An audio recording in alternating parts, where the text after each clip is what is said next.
This is my first acrylic painting I've made. It's a painting of an Amazon milk frog. I created it with acrylic paint on canvas board. Its size is 11 by 14.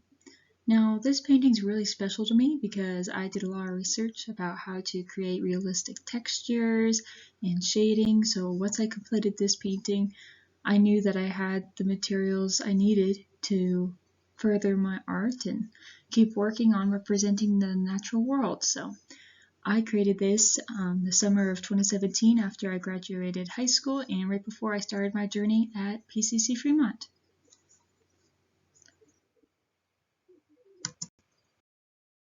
This painting right here is my acrylic paint Impressionism still life. I made this at PCC Fremont. It is my first and only Impressionism painting.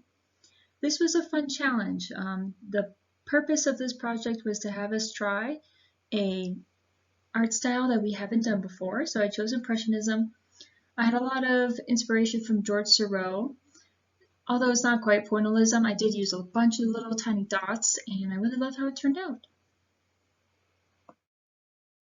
This is an acrylic painting I made of a collared lizard. I chose a collared lizard because those are very common in Colorado. I wanted to make a Colorado-based painting, something that maybe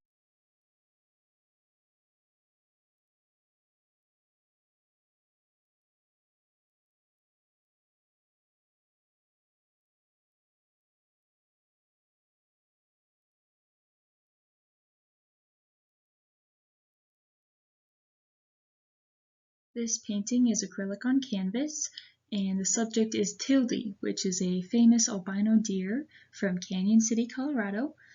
I currently live there. Sadly, Tildy has passed on, and this piece was created as part of a memorial art show at the Fremont Center for the Arts. I used angelic type colors to accent his white fur, and I used some gold foil along his antlers and also on the edges of the canvas to give it that kind of passed on feeling. Overall, I really like this painting, and I think it was a good memorial for this beautiful animal. This piece I made is also acrylic on canvas. This is Grosgu, aka Baby Yoda, from the famous show The Mandalorian. Now, during the time I made this painting, I was watching a lot of that TV show, and I was fascinated with how Grosgu, this little Baby Yoda, could be so cute, yet so wrinkly and weird at the same time. And I took that as a challenge, so I wanted to paint something wrinkly, but still have it look cute. And the design is fantastic, but wrinkles are really hard to paint, so I wanted to challenge myself with that. I really like how this piece turned out. The wrinkles are there, yet subtle enough to still allude to his cute persona, and I had a lot of fun with the curvatures in his robe and the little frog I put on his lap.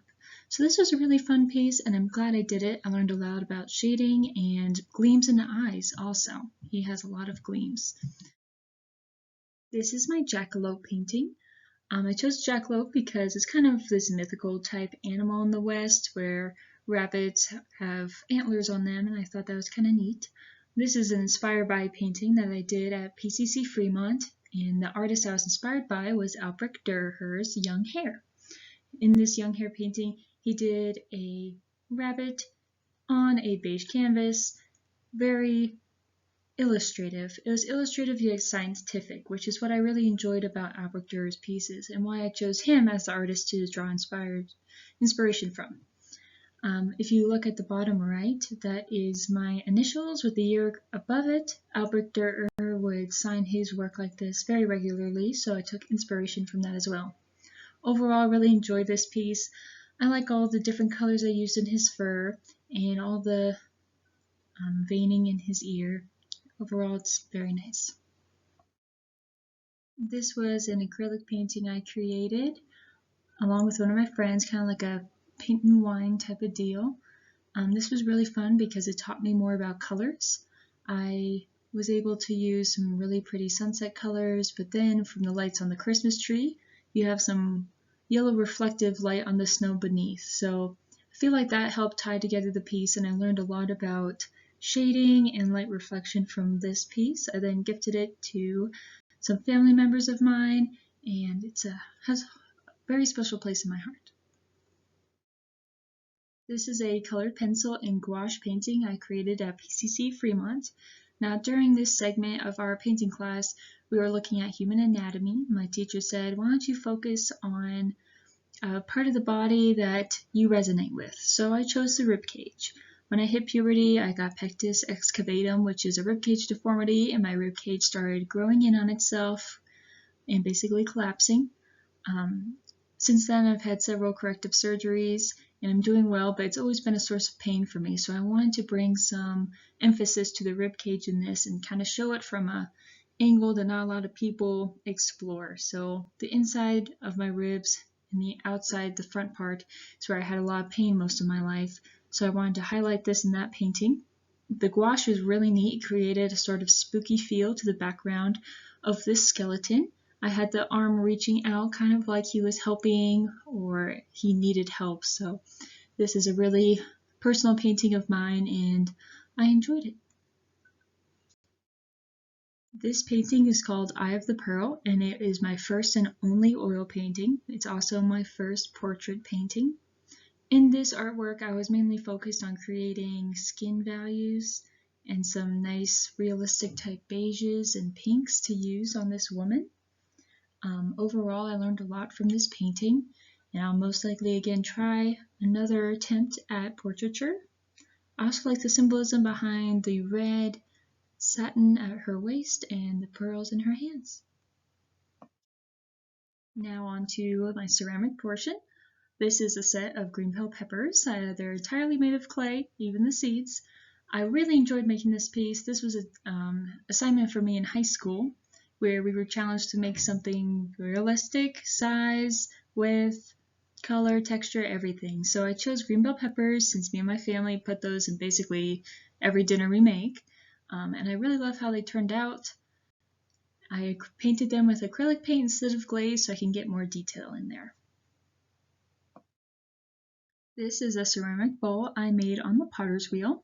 As you can see, I did a double rim on the sides. Once it was off the wheel, I pressed in some sides of the bowl to make this really unique and cute, kind of bubbled out flower petal rim shape. After that, I then cut the slits on some corners and I added circle embellishments on the rim as well. I got lots of Princess Cinderella vibes from this piece, so I went with blue for my glaze and I thought it was beautiful. Also, with most of my ceramic pieces I do on the potter's wheel, I always include some inner embellishments. On the inside that I make with the potter's wheel, I put these little rims there and they really hold the glaze beautifully. So you'll notice that in a few of my pieces, how I do the inside with some swirls. This artwork is a set of 2 salt and pepper shakers. I designed these as pumpkins because I wanted to go with the fall theme. These were very fun to make. They're completely hollow. The bottoms have a circle for a cork insert. I glazed these pieces using underglaze and then a clear glaze on top of that. That's why the green and the orange didn't run together and it looks very nice and clean. I'm very happy with how these two turned out. This is a hand-built ceramic skull and toad that I made in one of my PCC ceramics classes. Yes, the toad and the skull are connected. The skull and the toad is about 9 inches tall. This is a pretty heavy piece. I had a lot of fun with the proportions. This was during the same unit as when I painted and drew that skeleton with the gouache background. So I was really obsessed with red skeletons at this point because I just learned that when we are living, our skeleton is full of blood. So we basically have a red skeleton most of the time. And I thought that was a really cool fact. So I kind of ran with that when I had this skull out of sight of the body. He still has some of that red pigmentation, so you can tell it hasn't been that long. And I painted this guy with acrylic paint so I can get some of that detail right in the crevices and textures I created. I'm still pretty happy with this piece and I had a lot of fun making it. This is a ceramic hand-built baby sea turtle I made my last semester of high school, so sadly he has never been in an art show. As you can see, the back and the neck and the flippers are all glazed. However, only the top of the head is glazed. I had to acrylic paint the rest of the head because I did not want the glaze to run off his body and fuse him to a kiln shelf. As you know, that if something fuses to a kiln shelf, usually you have to try and chisel it off, and it's very dangerous for the piece. So I wanted to avoid that entirely, which is why I did half acrylic, half glaze to cover the ceramic body. Overall, I really like how this piece turned out, and I'd love to do more turtles in the future. This is a set of 4 mugs I created from ceramics class at PCC. I threw all of these on the wheel, and the challenge here was to create a set of 4 that were roughly the same size, same height, and try to make them as matchy-matchy as possible so it looked like a set. Now, when I started glazing this set, I was really happy with how it turned out. I used black underglaze for the first firing. That's why we have these black stripes on the front, because after it was fired for the first time, the clay body was black. I then used tape to cover up these areas, and then I dipped them in our blue glaze. I then peeled off the tape once the glaze was dry. I did some touch-ups, and then it was fired for the second time for the glaze firing. It turned out beautiful. I love the contrast between this black underglaze and the blue glaze. Kind of has a metallic feel to it, and I'm super happy with how these turned out. This is my ceramic abstract vase that I created at CSU Pueblo in fall 2020, my first semester here.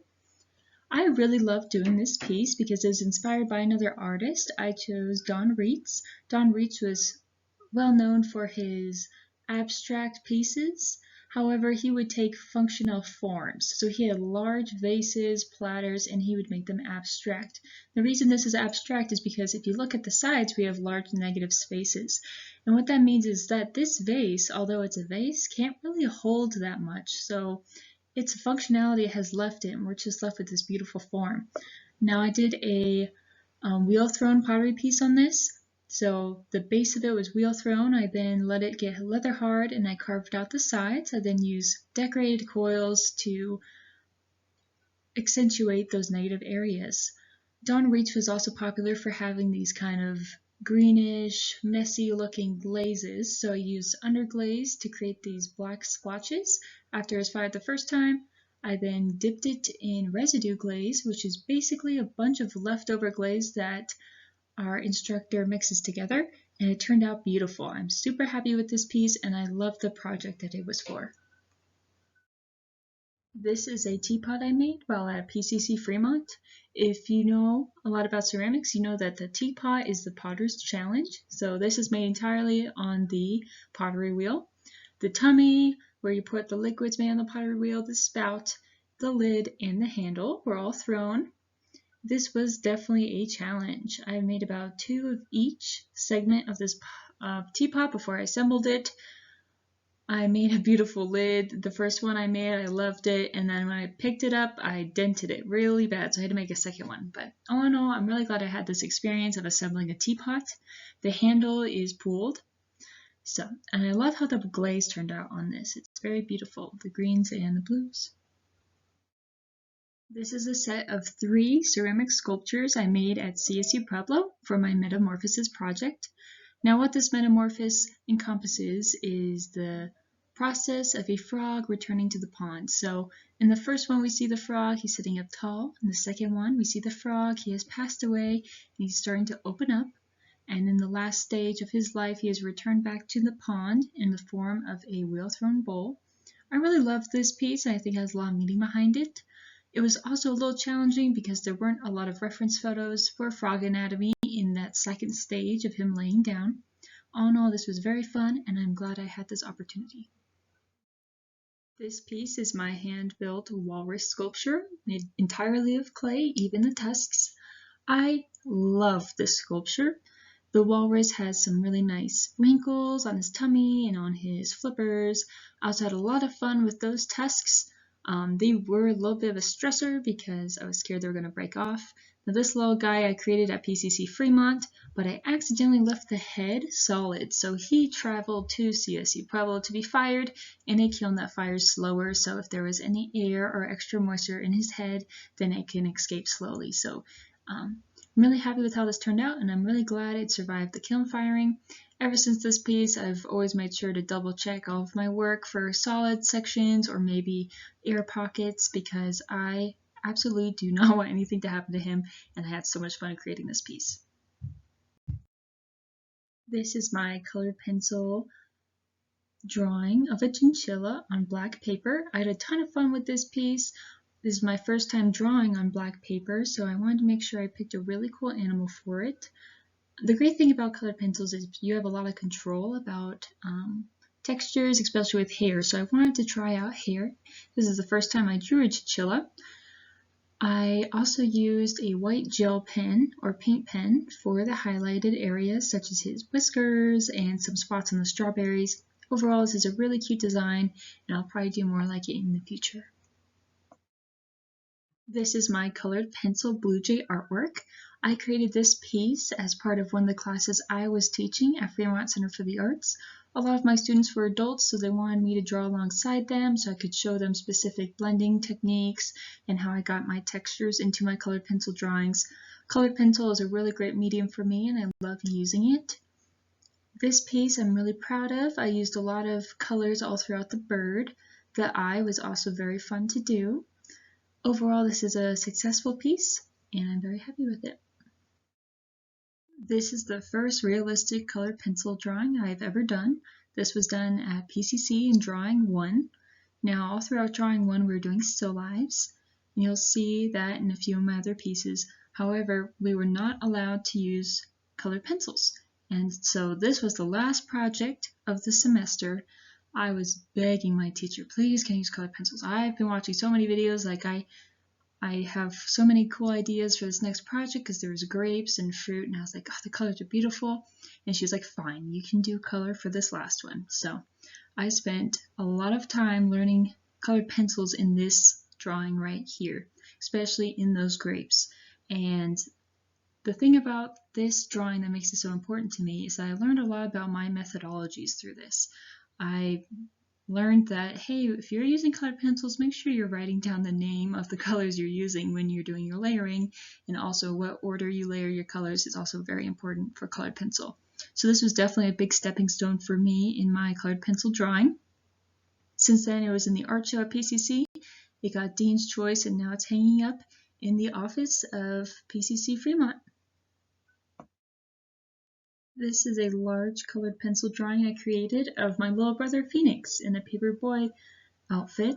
My family really enjoys hiking and ghost towns in Colorado, so we went up to this ghost town called St. Elmo near Salida, Colorado, and we dressed up in our cool time period outfits. This was my little brother. I took this picture of him, and then I decided to draw it and practice some color mixing with my colored pencils. Overall, I like how it turned out, and I really like the inside collar of his shirt.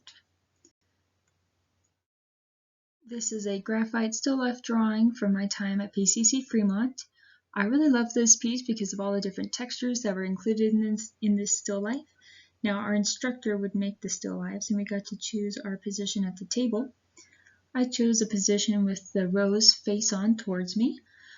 In the rose area, there's glass surrounding it, and I made sure to include the reflection of the birdhouse roof on that glass face. This was a difficult part, but it was also super fun to include every single element I saw. What I see in the natural world is very important to me, so it doesn't matter what I'm drawing, I always draw inspiration from what's right in front of me. This right here is my Bobcat. I made him out of graphite, and is my favorite graphite drawing. This took me a while, and I watched countless YouTube videos about how to draw fur. And I just remember enjoying the whole process of this. It took a long time. Maybe I need glasses now. I went cross-eyed, but it was definitely worth it. Right inside the ear, the one that's facing us, that was a beautiful spot to work on. I loved all the shapes that I was able to see from my reference photo. And I learned a lot about graphite drawing during this particular artwork. So, of course, I was using artist pencils rated 9B to about 4H. And I was able to look up the most strategic ways to use those different graded pencils. And using them on fur is so helpful when it comes to these specific blacknesses and hardnesses of the pencil. So I'm really glad I did this drawing, and it taught me a lot about the medium I choose to use.